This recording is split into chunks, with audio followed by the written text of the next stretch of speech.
नमस्कार. जिल्हा परिषद आणि पंचायत समित्यांची मतमोजणी सुरू आहे. सकाळी 10 वाजल्यापासून मतमोजणीला सुरुवात झाली आहे आणि आत्तापर्यंत म्हणजे 12:30-1 पर्यंत साधारण निकाल सगळे आपल्या समोर आलेले आहेत. तर त्याविषयीच आपण बोलूया. म्हणजे परभणीमध्ये वरपुडकर कुटुंबाला 5 उमेदवाऱ्या मिळालेल्या होत्या.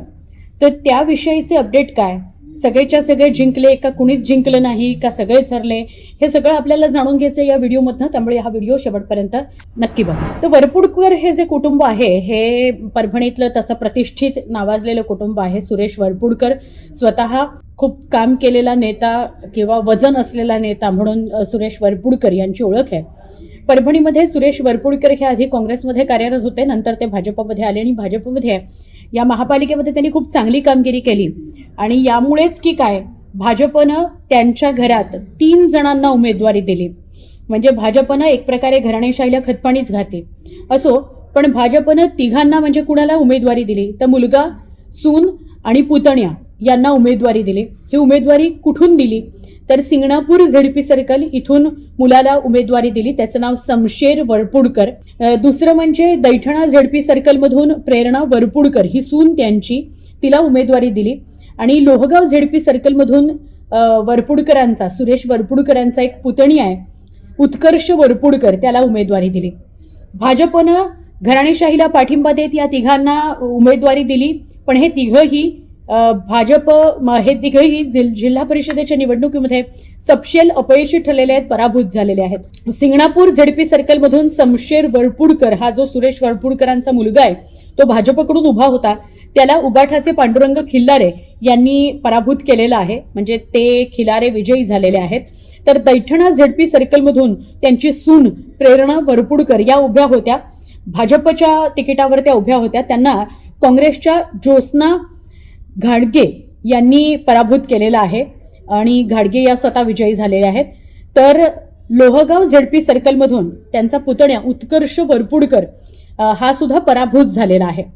आता त्यांच्याच घरामध्ये एकूण 5 उमेदवाऱ्या मिळालेल्या होत्या. त्यामध्ये भाजपनं 3 उमेदवाऱ्या दिल्या होत्या. एक जी उमेदवारी मिळाली होती त्यांच्या मुलीला, तिचं नाव आहे सोनल देशमुख किंवा सोनल वरपुडकर, तर तिला उबाठानं उमेदवारी दिलेली होती आणि ती सुद्धा या निवडणुकीमध्ये पराभूत झालेली आहे.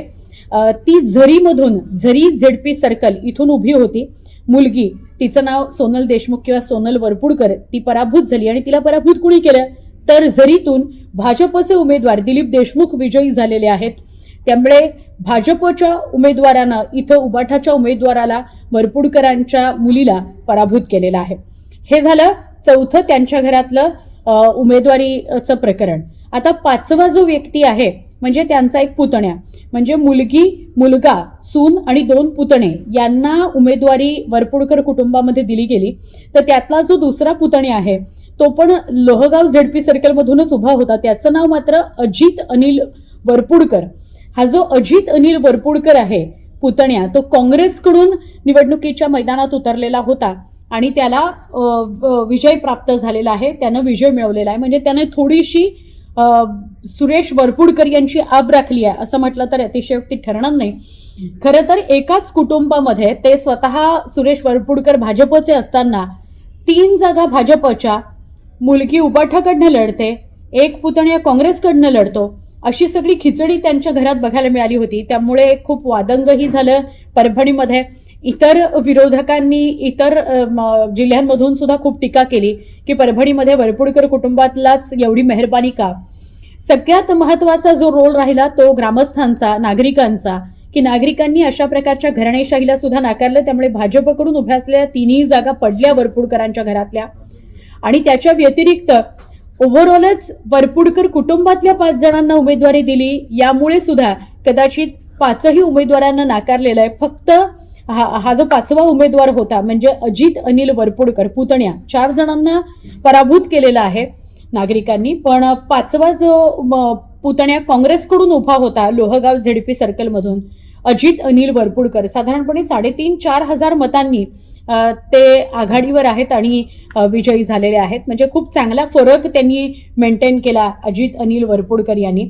तर अशा प्रकारे जिल्हा परिषद आणि पंचायत समित्यांच्या निवडणुकांमध्ये कशी चुरस असते, काय घडामोडी घडतात आणि कशाचा परिणाम कशावर होईल असं सगळंच बघितलं जातं. ग्राउंड रियालिटी काय आहे ते कळतं. आणि मला असं वाटतं सुरेश वरपुडकर यांना ग्राउंड रियालिटी काय आहे हे नक्की कळलं असेल. का म्हणून त्यांना त्यांच्या मुलांना त्यांच्या पुतण्याला नाकारलं याचा विचार वरपुडकर कुटुंबाला सुद्धा आणि भाजपच्या तर 3 जागा गेल्या, त्यामुळे भाजपला सुद्धा विचार करावा लागेल. तर याविषयीचे म्हणजे परभणीतनं अजून काही अपडेट असतील, अशाच काही महत्वाच्या घडामोडी समोर आल्या असतील, त्या आम्हाला कमेंटमध्ये नक्की लिहा.